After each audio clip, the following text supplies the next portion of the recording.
can you talk about the resources available to assist students' academic performance, specifically on exams? One of the main things that I have students do early on in our welcome week is to start a reflection of what things have worked for them in the past in terms of strategies, specifically also related to test taking, to get an idea of how they've actually approached their test taking.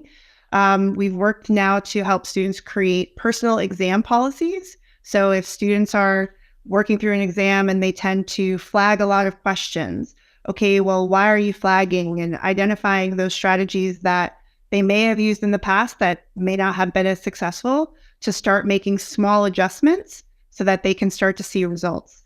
We have exams here 3 times a term plus their final exam, but we also have mostly weekly quizzes where students then have an opportunity to practice some of their test taking strategies. And then with our CAS sessions, we do have, which are almost weekly, we do have opportunities then to additionally practice test taking. So we realize that test taking is one of the challenges that our students experience. So we revisit it almost at every opportunity that I can get with students, to talk with them individually on what their strategies have been, but then also doing some group strategies as well, because as both Allison and Jennifer were just talking, they may not have spoken about some of the challenges that they've experienced directly, but when they are in a room together and have to hear how other people aren't getting exactly the way that they thought it would, or it's not going as well, there's a level of camaraderie that then happens, that then they have another person they can go to for support.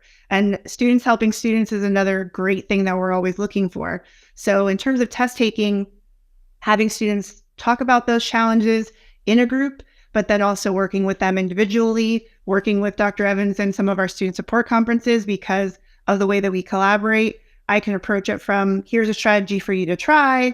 Dr. Evans approaches it from, well, what was that thought trap that you just got yourself into? Because if you said, well, I just don't think I'm right, that puts you into another realm of how you're test taking. So it is a very strong focus of a lot of the programming that we do individually and overall for student groups.